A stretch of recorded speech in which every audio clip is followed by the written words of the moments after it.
Hi, I'm William, And I'm Kat, and that makes this Info on the Go. answering questions you may not want to know. Well, on this one, I really want to know. Um, Same. I mean, I like to play putt-putt golf. I haven't since I was a kid, but I love it. my wife and I, so every couple has their thing that they do, right? Yes. No matter where we go, no matter what vacation we take, if it is a cruise, if it is another country, whatever it is, we go find a putt-putt golf. That sounds like fun.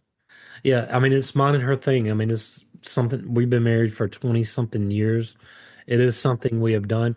And about, I don't know, 7 or 8 years ago, maybe not even that long, my youngest daughter, she goes, "Did you guys save your little cards from all your little putt-putt adventures and make like what is a scrapbook?" And we looked at each other like, "No, we No. probably should have done that." I'm so bad about thinking this about stuff like that too, to be honest. Like, um, his mom gets mad. Well, I wouldn't say mad, but is like, you didn't take any pictures, and we're not really the big picture takers. Okay, we need like a third person there to take our pictures in the moment because we just kind of live in the moment. We don't, if we're out doing stuff crazy, new or exciting or whatever, we just don't look at our phones like that. Yeah, same. I mean, we're in the moment, and I mean, we've played it in so many different places, but it is what it is at this point. It's not like somebody is going to pick up that scrapbook and be like, "Oh, look, they play putt putt here. This is a significant thing." It's for us. Mm-hmm. Mm-hmm. All right. Right. Anyway, so putt putt. If for those who don't know, it's a miniature golf course. It has windmills, castles, sometimes some neon castles, little tiny bridges. Maybe you're driving down the road and you see that miniature golf, but it's really more than just a roadside attraction, right? Right. From the 19th century garden games, and it's now kind of turned into a professional sport with international championships. What? Yeah.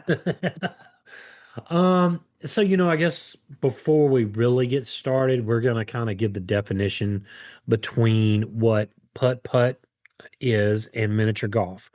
Putt Putt is the brand, right? And miniature golf is the general term. So, well, like here in the South, we say a Coke. Go into the store, will you get me a Coke? Coke refers to everything, right? Hmm. It could be a Pepsi, it could be, whatever. I think in the North they say, get me a soda. Well, I think Midwest is soda because I grew up saying soda, but I have met people from the North and a lot of them say pop. Yeah. So, if you get that, but I mean, honestly and truly, miniature golf is the general term. Putt putt is the brand. That's the huge difference right there, right? Right, right. And so, I mean, but it refers to any small scale golf course designed for putting only. But it can include creative obstacles, like William said, windmills. There's some ramps, loops, castles, pirate ships. I mean, they kind of go with their own theme for Yeah, each one.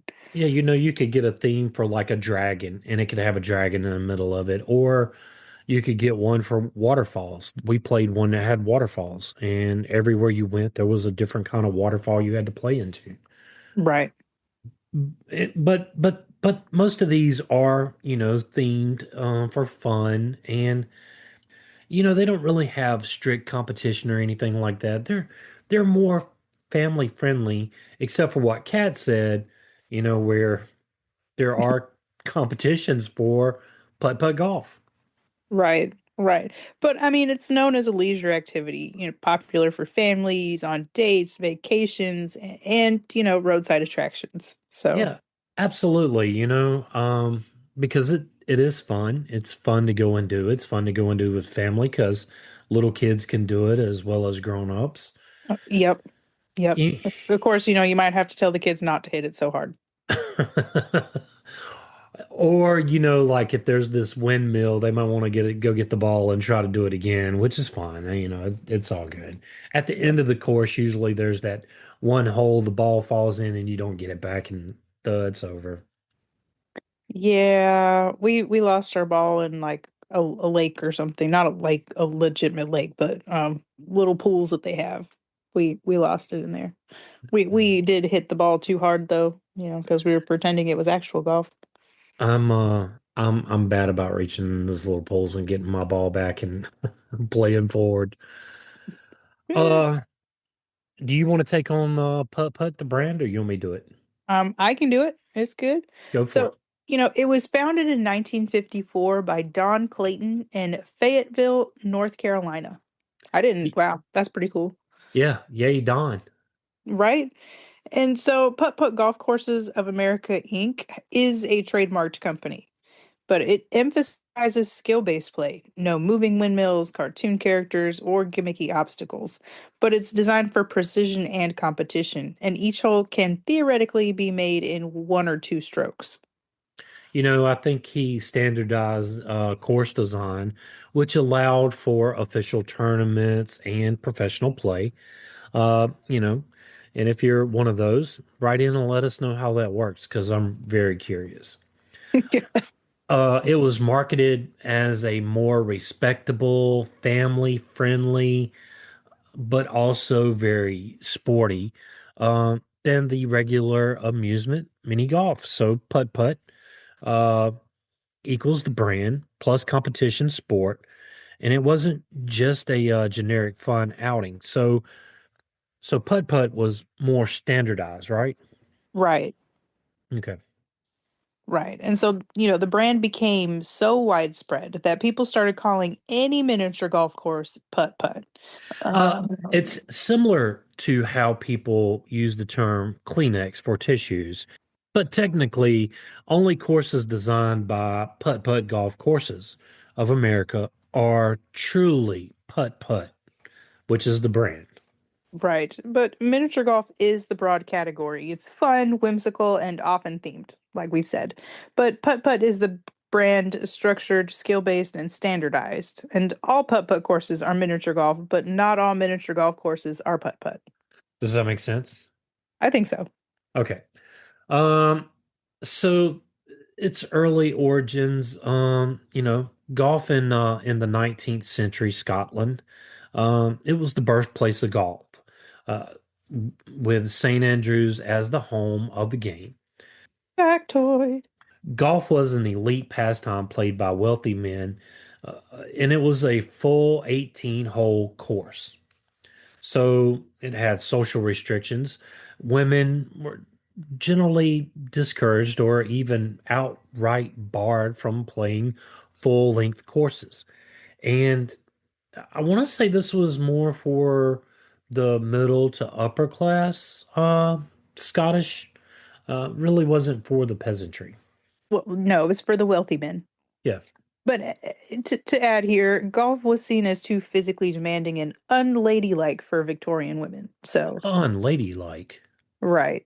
They played croquet, okay? Well, I mean, you got to think they were made to wear men wore kilts and women had to wear long dresses, right? Right. Probably with gloves.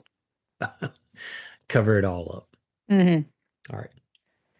But Ladies Putting Club of St. Andrews was established in 1867, and it formed specifically to give women a space to play golf. And it built a dedicated putting only course next to the main St. Andrews links. And the Yeah, design focused only on short game or putting greens. yeah, and it was known as the Himalayas because of the undulating terrain. And it's still open today and remains one of the most historic miniature golf sites. Yeah, little factoid there. So the Himalayas course is considered the world's first original miniature golf course. Factoid. Factoid. Yeah, thank you. Early mini golf as a way to make golf more accessible and sociable to women and lower classes. Right. So miniature golf came to America around in the 1910s to 1920s, but miniature golf concept crosses the Atlantic in the early 20th century or so. Yeah, it was first embraced by urban elites in places like New York, Where space for full courses was relatively scarce. You know, you got the big city there. So it was seen as a novelty and a clever way to bring in golf into the city. So you didn't have to have the full length 18 courses, holes, you know, that the greens take up. You could have these little miniature golf courses that were perfect for these urban developments. Right. And those who didn't have time or land for full-size golf. Yeah. And so, they brought it to the rooftops, and that was the craze in New York City. So hotels and clubs began installing small putting courses on rooftops. It's part entertainment, part status or symbol, uh, but it's exclusive high society trend. Could you imagine being on a rooftop and you have your little putter, and you know how sometimes you said you could hit the ball too hard Yeah, and that it's sounds like going off that roof? dangerous. Sounds dangerous. Oh man, I wonder how many balls hit windshields. Uh, Windshields, windows, people. People, yeah, people. Oh man, that's funny. But that blended modern city living with the charm of the countryside game. And, early courses often simple in design but innovative in their location. Yeah. So Tom Thumb Golf in 1927 in North Carolina, Lookout Mountain to be exact, created by Garnet Carter, and he called it Tom Thumb Golf, and it was a franchise portable design.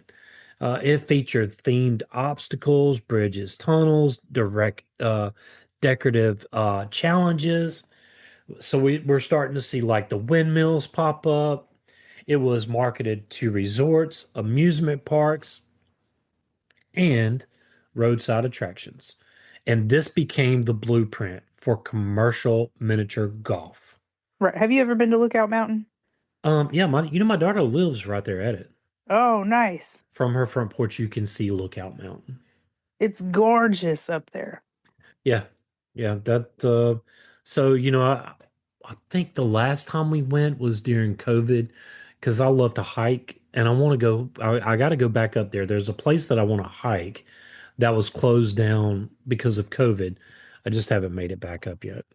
Yeah. But, the fun fact here was Tom Thumb Golf was the first major miniature golf franchise in America. Yeah, putting going after putt-putt there. hmm And so in the 1920s, it boomed. Miniature golf hit its stride in the jazz age. It's fun, cheap, and trendy. It spread beyond elite circles into middle class entertainment at this point. It thrived in resorts, seaside towns, and city streets. It became the symbol of the 1920s leisure culture, accessible, social, and playful. Could you imagine those when you think of the 1920s, you think of the women in those long white dresses with the little hoodie thing on, and the guys in their suits out playing this miniature golf. See, I think men in suits, but then I think ladies in like flapper dresses. Yeah, kind of. And then, I guess, is that before or after the speakeasy? Right. Guess Anyway, that depends. so the explosion by 1930. So by the end of the decade, miniature golf was everywhere. Reports estimate somewhere around 25,000 courses across the US. Wow. Dang, that is a lot. hmm It ranged from small family businesses to huge flashy amusement sports. Mini golf had transformed from a novelty into a national craze. I mean, I don't blame him. It's pretty fun. Yeah. You know, um, in just 3 years, from 1927 to 1930, miniature golf went from a regional experiment to a nationwide phenomenon. Mm-hmm. But we're headed into the Great Depression now, and there was kind of a decline. So it crashed. The crash of 1929. The stock market collapsed. The Great Depression hit leisure industries hard. The disposable income shrank for sure. Fewer families could afford things. And the rapid boom of mini golf was unsustainable. Yeah, you know those 25,000 courses by 1930? Yeah, they just kind of started to close up shop one by Yeah, one. thousands of courses closed over almost overnight. Yeah, by the mid 1930s, the number of mini golf courses in the US had dropped by more than half. And you know Dang. what, Kat? I think before we go any further, we should take a little break. Sounds good to me. Yeah, I need to get some water. We'll be right back. Okay. So now that we're back, you have do-it-yourself miniature golf courses. You know, people didn't really give up the game entirely. So do-it-yourself became a trend. Uh, Improvised courses in backyards, alleys, vacant lots, wherever someone could imagine a miniature golf course, it was there.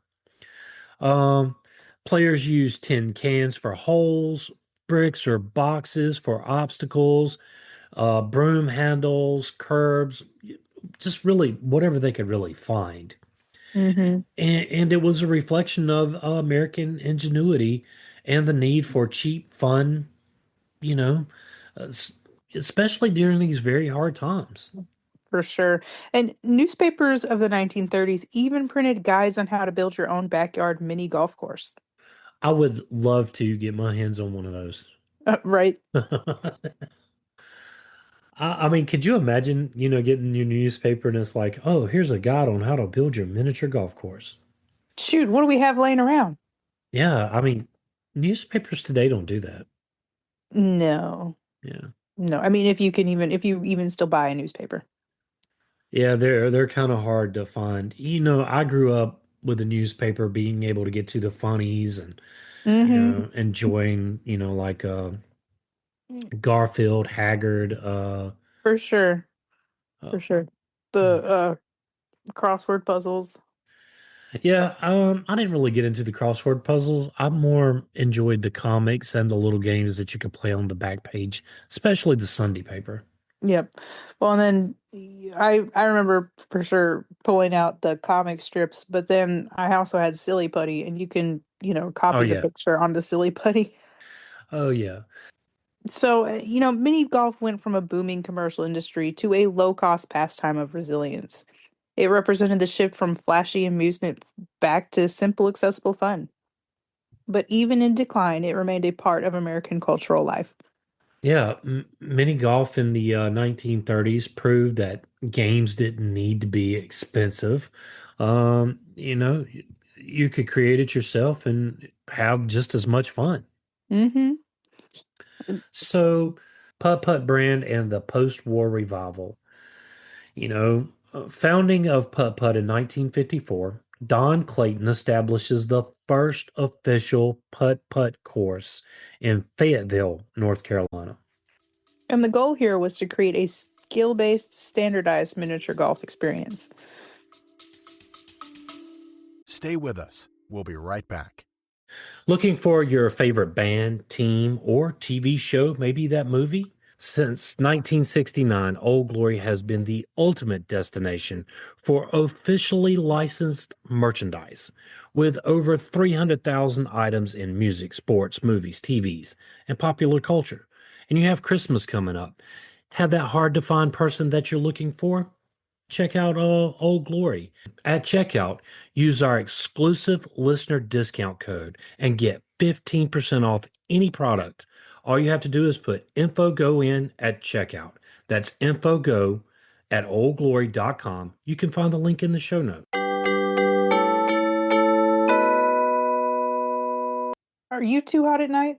Well, say hello to the world's softest sheets. Cozy Earth's bamboo sheet set keeps you cool, dry, and comfy all night long. It's made from bamboo. They're moisture wicking, breathable, and get even softer with every wash. Did you even know that you can make sheets out of bamboo? I didn't. I thought that was awesome. And they have pajama sets.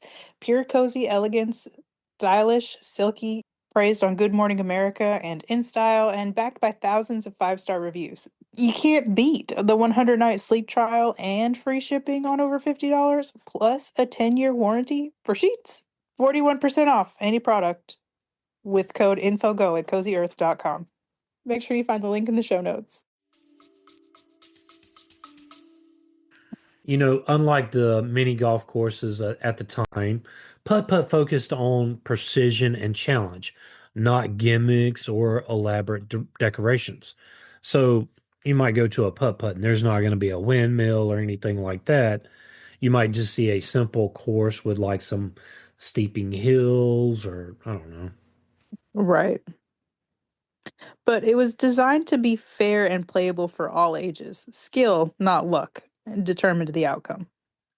Yeah, so the skill based design philosophy, like I said, it didn't have any moving windmills, no loops or cartoon obstacles, Each hole designed so perfect putting could achieve par in 1 or 2 strokes. and it encouraged serious practice and competitive play, but it could still be fun at the same time. Oh, for sure. Standardized rules allowed for official tournaments and professional competitions later on. And I think that's kind of fun. So, family friendly marketing. It was marketed as a respectable alternative to amusement. Mini golf, which had often leaned toward gimmicks and carnival style fun, putt putt, it kind of brought, it basically shrunk down the golf course and made a miniature golf course. Right. It Okay. emphasized clean, wholesome entertainment, perfect for families. Yeah. And it helped elevate miniature golf's image from cheap amusement to a skillful pastime. Right, right. But, as we're moving on through the decades here, the 1950s through the 70s, we're hitting post-World War II America. You had the car culture, suburban expansion, and road trips, and that fueled the growth of putt-putt. Putt-putt courses appeared along highways, in suburban areas, and near resorts. So as you're taking your family out on that car ride that many Americans done after the war, you come across that roadside putt-putt golf course, and boom, have your little fun. Right. And franchises made it easy to replicate the standardized course design across the country. It cemented miniature golf as a national pastime. Yeah. And it, balanced fun, family accessibility, and skill-based play, which set the stage for later developments in themed courses. You have indoor play and competitive mini golf circuits. So, Putt Putt Corporation copyrighted the name and style, making Putt Putt both a brand and a household word. Hmm. And today we don't call it miniature golf; we call it Putt Putt. No matter where we go, my wife and I are like, "Where's the nearest Putt Putt?" No matter what it is. I love that. That sounds like fun.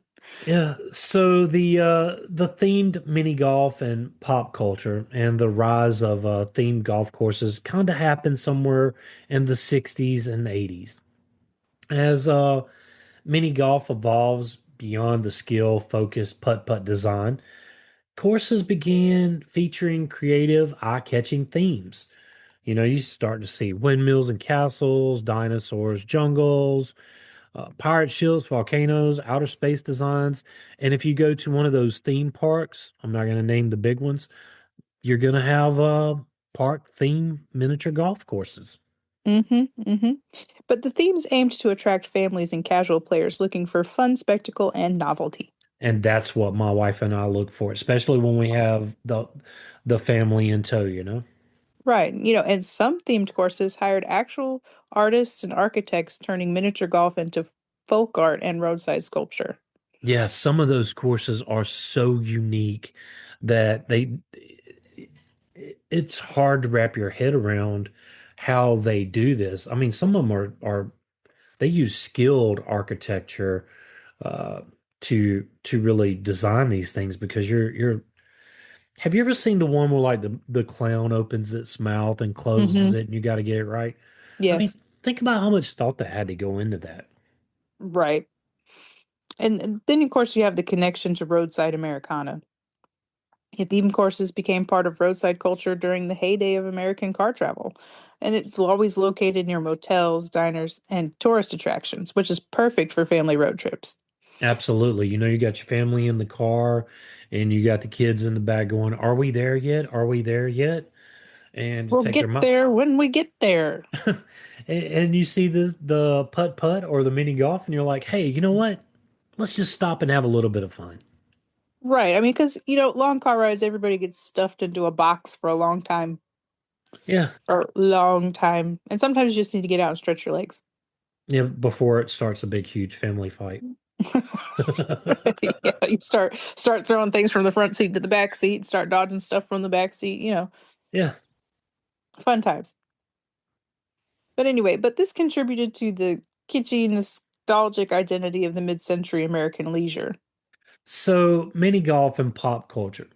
You know, it's frequently appeared in movies, TV shows, cartoons. It's basically everywhere.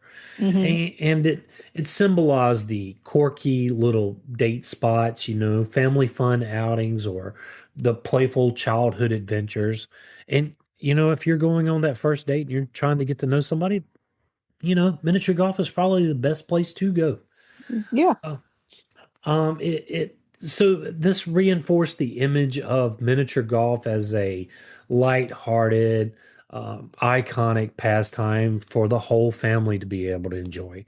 And this became the shorthand for innocent fun and Americana in a visual storytelling.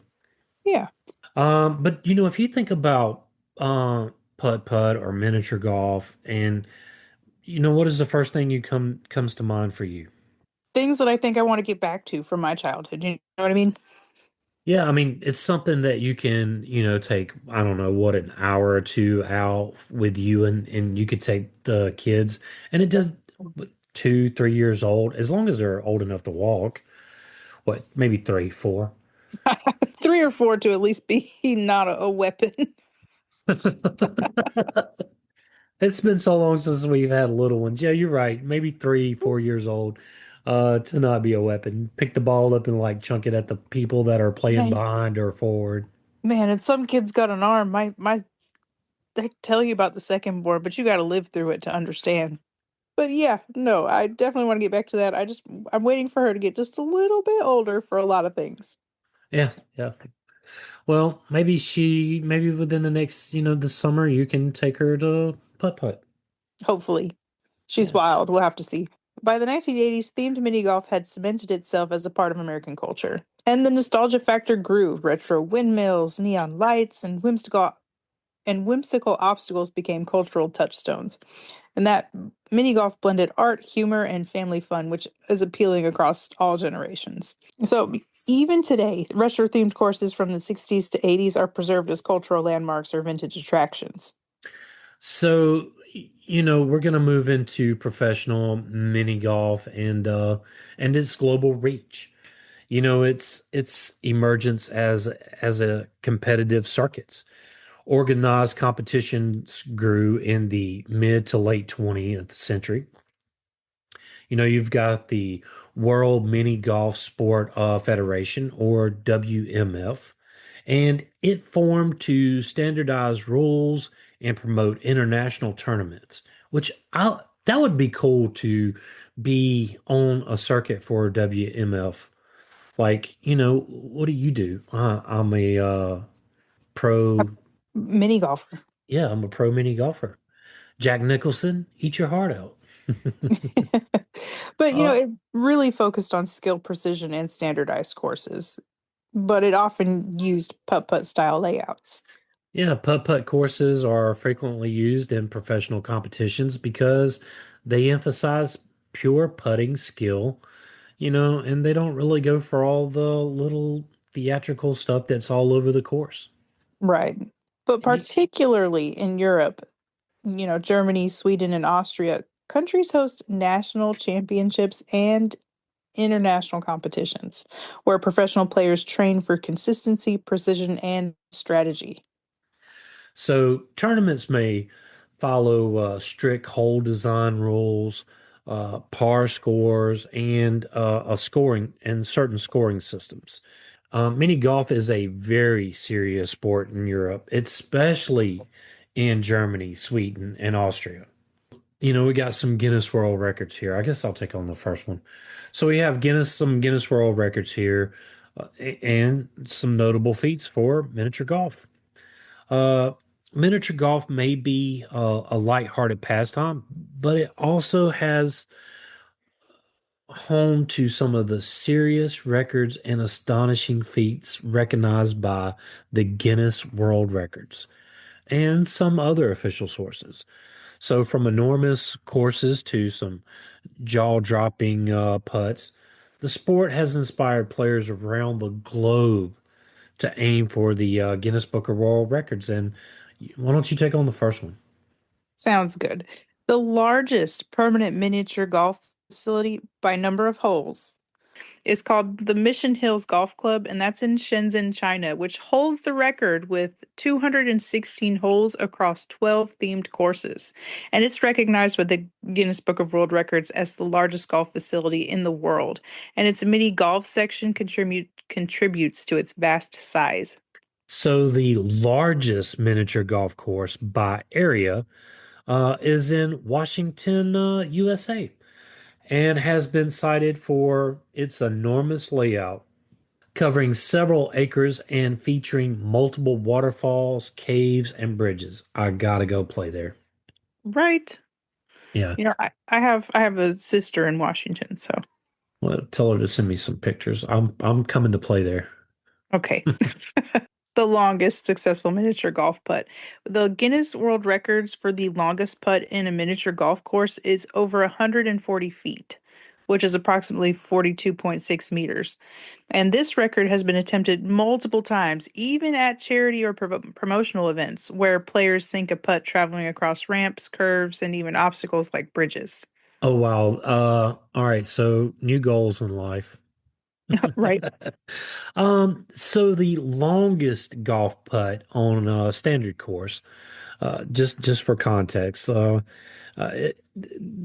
longest putt ever holed on a traditional golf course is 395 feet, or 124 point meters, and this was achieved by Fergus Muir in 2001 at St Andrews, Scotland. Mm, Wow, that is 395 feet. that's insane. Yeah. So, the fastest rounds of miniature golf. Fastest completion of an 18-hole mini golf course. Record holders have finished 18 holes in under 2 minutes, sprinting between shots and sinking putts in rapid succession. These speed rounds often occur under special record conditions, and the course must be official. Every hole must be completed, and no penalties allowed. I cannot imagine going through 18 holes in under 2 minutes. That's insane. That these people are not they're not even taking time to stop, I don't think. They're on a different level. Okay. Yeah. It's got to be on YouTube. I got to check it out. Probably Uh, is. so team records. Some teams have completed in relay style speed rounds, completing full courses in less than 1 minute and 45 seconds, showcasing remarkable coordination and accuracy under pressure. You know, to me, I think the one that you had, the fastest completion, is under 2 minutes. These team records, y'all got to step it up. I mean, if one person can do it in two, you guys got to do it in one. I don't know. For me, that's still, teamwork makes the dream work. Okay. Yeah, I mean, I'm there. I'm just, if you could see me, I'm laughing as I say it because I couldn't do either one of those. It'd probably take me an hour. Right. Okay. I would And take longer than that. I am uncoordinated as it gets. and that's at my top speed. So, some other notable feats here. Most holes in one in 24 hours. Players have set endurance records by sinking hundreds of holes in one over a 24-hour period, testing both skill and stamina. Yeah, could you imagine just holes in ones for 24 hours straight? No, Yeah, I mean, I don't yeah. even think I've ever had a hole in one. Okay. So most players in a mini golf tournament, events in the US and Europe have drawn over 600 participants in a single day, demonstrating the sport's enduring popularity. And now that I know that this is a sport, I got to figure out where to watch it. It's not on the golf channel. Is there I a golf channel? There is a golf channel. I don't really necessarily watch the golf channel. That's not my thing. Ah, Unless you I'm know, trying to take a nap and I need something to. oh yeah, Shh. that'll do it. He's about to hit one to the green. Uh, and that Right, one is ooh, he's in the sand trap now. Everybody starts cheering. Like right. I can't do that. I'm sorry. No, me either. Me either. So some professional mini golf tours, competitive circuits such as the U.S. Pro Mini Golf Association or USPMGA and World Mini Golf Sport Federation or WMF hosts sanctioned tournaments where precision and consistency earn real world titles. But I have a factoid here. Sweden has more miniature golf courses per capita than almost any other country, reflecting the sport's enduring popularity. Wow. So go Swedes. Right? Um, so mini golf today and maybe its future, it, it has a resurgence in urban areas. It's creative indoor courses. They're booming in cities worldwide. As cities start to expand, you see these move to inside. Um, you have the glow in dark courses or immersive art installations and bar themed mini golf, that offer fun for everybody. And the one good thing about it is you can play it year round if it's indoors, no matter what the weather is. You can, you know, basically you can wear whatever you want to, and because if it's indoors, it's probably going to be climate controlled and it appeals to a very diverse audiences. I mean, it goes from the old to the young. Anybody can play miniature golf, right? Right. Okay, that's what I thought. So, the fun fact here, international glow in the dark mini golf chains now combine arcade games, music, cocktails, and putting greens in a single venue. Now that sounds like fun. Cocktails at the mini golf club. Right. Colorful, photogenic designs make mini golf highly shareable on social media. And retro themes evoke nostalgia, attracting both adults and families. And modern marketing blends experience plus visuals, not just the game itself. That would be the one, a glow in the dark course. That would be the one to take your girls to. For sure. That would be one For sure. I've never experienced one of those, but I would love to do Yeah, when Rain's a little bit older, she'd run away and get lost. that. Um, I'm telling you. Have you ever watched The Wild Thornberries? no. Okay. Well, there's a show called The Wild Thornberries, and there's this, little wild boy that this family who travels around the world and like goes around in basically an RV. Okay. They find him in the wild, right? So it's essentially Tarzan is like boy form. Okay, got you. Okay. All right. And he doesn't actually say words. He just goes, that's it. All right. This is Rain. Oh, she's gonna grow up one day and hear this episode and be like, "Mom, are you for real?" And I'm going to say yes. Uh, so hybrid entertainment experiences, mini golf emerges art, nightlife, family entertainment. I mean, it's fun for all. Absolutely. Some venues offer music, themed events, food, and interactive elements. And that kind of expands mini golf beyond a daytime pastime into a multi-sensory social experience. Yeah, it's sustainable designs. Some of the courses are eco-friendly, with the materials that they use to make the courses. Even today, you still have some rooftop courses, and they're easy to set up shop in urban areas. Mini golf continues to evolve while honoring its past from Victorian putting greens to modern glow in the dark arenas. Yeah, so modern courses are not just games. They're they're a social place for, artistic and tech-driven experiences that appeal to multiple generations. Mm-hmm. Mm-hmm. So, as we start to kind of wrap up this episode, miniature golf, it started it's lasted for 150 years. Yeah. So, you know. It's got to be doing something right. Exactly. Especially if you're adding, cocktails in there. Absolutely. I'm gonna be honest with you though. Like when my wife and I go play, it is probably one of the most relaxing things that we do on vacation because we're not trying to outdo each other or anything like that. I mean, it is fun to say I beat you or you beat me or whatever the case may be, but it's really just fun getting out and experiencing the different we love to do the ones with the windmills and all the crazy stuff. Right. We're not trying to be competitive or anything like that. We play with the clubs that are at the house. That's fair. uh yeah, I thought this one was pretty fun. This was fun. It makes me want to get out there and play again, of course. Yeah. I mean, you should. You should. I will. They're everywhere. I I mean, know it. I want to do that for like a date night too. Like me and Casey haven't had a date night in forever.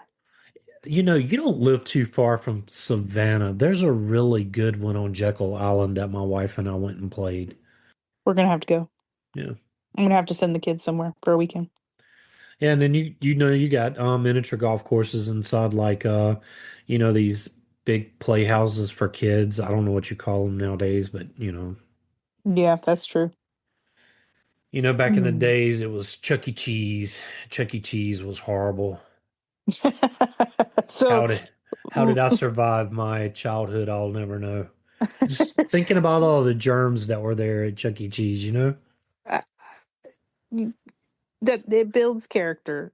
or at the arcade. Oh my gosh, the Yeah, arcade. because then for sure the arcade, everybody's sweaty there. Um, oof. It builds up your immune system. That's why you hardly ever get sick. Okay.